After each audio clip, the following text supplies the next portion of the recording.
What's up, everybody? This is Matt Ogle with VYPE Media. We're here at the Coach's Corner.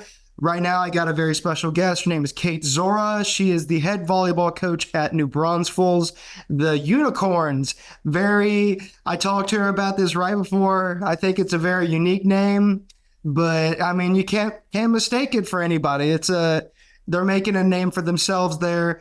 Her team's doing really well so far this year since joining the 5A group. So tell me, Coach, you've been here this year, entering year number 3 with New Braunfels. So tell me, what is the culture that you've tried to establish here with this program and kind of emphasize to these new girls that you get every year? Yeah, I had a background of being able to come from Austin. I also was in Houston. The teams in Houston, and even in Austin, we were regional tournament teams. When I was in Houston, I took a group to the state finals. So we're kind of trying to reignite a little bit of the championship culture that the Unicorns kind of had back in like the early 2010s. And they've had a rich success that they've had when they had been coming up through the 4A program back when there was no 6A. And so just trying to establish that culture of kind of excellence, whether it be on the court, off the court, in the classroom, and things like that. All right. Very cool. Very cool. Last year, and you said the year before that, y'all have reached the playoffs. You compete in a pretty competitive district with Piper and Bernie Champion, but y'all still managed to get that playoff ticket. So the only issue is y'all faced some really great teams in the opening round and haven't really been able to surpass that point. So tell me, what is it that you think can help this team to finally get over the hump this time around? Yeah, we just with realignment dropped from 6A to 5A. So we're joining kind of a district that's kind of been put together for a while. Bernie schools, Tybee. I know Canyon and us kind of flip-flopped as far as the alignments are concerned. Sometimes playoff runs are based off of who your opponents are going to be. We're hoping that we can, first of all, just make it out in district. We know that our district is 9 teams, so that's the first year in my career that we've ever had such a huge district. So we started a little earlier than usual, and so we're just hoping, one, just to make it out of district, because we think our district is super solid for our region for 5A. And it will be interesting with the new playoff structure with the D1, D2 kind of coming out with that also. And so some of the matchups are going to be brand new to us. We tried to give some of our experience by going and playing in some really tough tournaments at the beginning of the season. So we traveled up to Westwood to kind of see what those teams were in the Austin area. We obviously hosted our tournament at Fraulein, which brought in several teams from all across the state, whether it would be Arlington, El Paso, Houston. So we had a good selection of 32 teams that came into our tournament.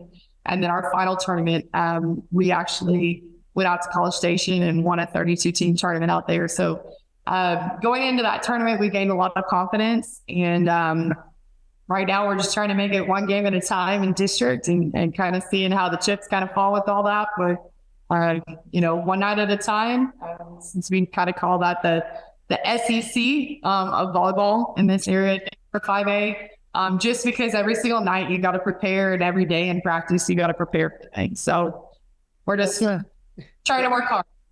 Yeah, that's a good analogy. Let's face it. When it comes to college football, SEC kind of reigns supreme. So yeah, that makes sense. That does make sense.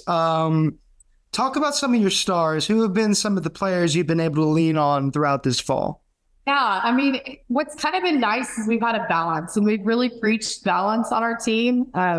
We don't want it just to be like a one stud show, because I think sometimes when you can even scout another team and you know that they only have 1 or 2 attackers that are solid, it's easy for you to kind of set up defenses on that, being able to do stuff like that. And so it's one of those things where we want to have balance, and we want to just attack our opponent's weaknesses, whether, sometimes it's their right side defense or their middle attack or something like that. And so we kind of ask for different stars to show up every single night. We've had contributions from several different people. We do have 4 sophomores that are in our rotation. So that's been nice, is having some young talent really kind of step up and kind of grow throughout this season. But then kind of balance it with girls that have been returners and a couple of year starters. When you look at Kingsley Minus and you look at Bailey Scott, both of them are first teamers coming back. In our first scrimmage, we lost one of our better and stronger attackers, Kendall Kreisler. So she's been sitting on our bench, kind of being our extra assistant coach in that role and kind of adding that leadership. And so we've kind of had a balance of different things that, you know, have allowed us to have a lot of strengths in our backcourt with our defense. Most of our defense is sophomores. We do have another junior that kind of run most of our service patterns. You know, and so a lot of our defense is young but eager and spunky, and you know they have kind of like that relentless pursuit when we look at defense and ball control. So it's been really, really nice, and they've allowed us to fit them with our play. So that's also been really nice. I mean, every team, that's their goal. It's being system as often as possible, and so that's kind of been a great contribution. But I mean, you can kind of go through the list and look at our defense. I mean, our libero, Hayden Jeffers, has been awesome. Jordan Ash, she's been fantastic, whether it's serving or, you know, just being scrappy on defense and making big plays for us. Sadie Vitus has been another one in the backcourt that's been super solid. We've got 2 3 setters that have kind of rotated through. Kingsley Mize kind of plays that role for setting and hitting for us. So she's kind of our all-around kid that has a large contribution to our team, night in, night out. But we've also seen some new stars kind of come to light, whether it be Riley Lundgren or Shannon Schaefer. So they've gotten contributions from a lot of them. Our other senior middle blocker, Sophie Larson, she's kind of stepped in to be a defensive force at the net. So we've done a lot of good things on it. You know, we like that we have balance. We like that we have the ability for us to count on different people on different nights, where it's not putting all the focus on one player. Yeah. I mean, it's great to have that balance, like you said. Sorry for the coughing. I don't know. It just popped out of nowhere.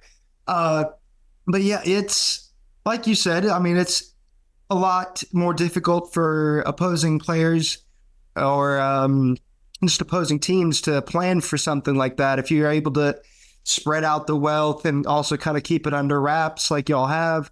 But yeah, it's going to be very interesting as y'all progress through this district. It is a competitive one, but I mean, the playoffs are going to be here before you know it. So yeah, it's going to be really interesting to see how it all plays out once it's going to be November, right? Whenever the playoffs start. Yeah, it will be that first Monday or Tuesday in November. We hope. I mean, we're crossing fingers, and we're really hoping that like we can come in and we can perform each night. You know, our district there's going to be a lot of good teams that are not going to be able to make it to playoffs, which is it's a shame, because I wish there was some other structure that would allow 7 or 8 teams to be able to go from our district into the postseason. Unfortunately, there's going to be some good teams that are not going to be able to move on, and we're just hoping that we're one of those teams. Yeah, so for sure, it's going to come down to the wire, I'm sure, especially whenever you get like those 1 and 2 game differences among the last couple teams along the fringes of the playoff contention. But yeah, I'm really excited to see what this team can produce down the line. It's going to be here quicker before you know it. And I do remember you mentioned the new structure of the playoffs is going to be interesting to see too. It's kind of how because it's never happened before. As the first year, it's going to be like that. First year for volleyball, I know they've done it forever for football, but usually with football, they've kind of predetermined who their D1 and D2 teams are for the most part. That part I think will be interesting. I mean, this being my 23rd year, it's kind of like one of those things where it's like, oh, that's kind of cool. Like, let's try it out. Let's try something new. And I think that part will be interesting. So like you could have all different kinds of combinations, and not just for our district, but like who your first round matchups, or even like who your matchups are, and then take away regional tournaments. So there's going to be a lot of, I don't know, midpoint games where you have to travel and compete and all kinds of things within your region. And so that will be an interesting cue. I mean, I'm curious to see how that's all going to kind of play out with everybody in the playoffs. Plus, you're going to have two state champions for each classification. Exactly. So it gets spread the wealth even more. All right. Well, thank you so much for your time, Coach. We're really excited and intrigued to see what y'all can do this year. This has been Matt Ogle with the VYPE Coach's Corner here with Coach Kate Zora of New Braunfels. We'll see you at the games. Thank you again, Coach. Thank you for having me on.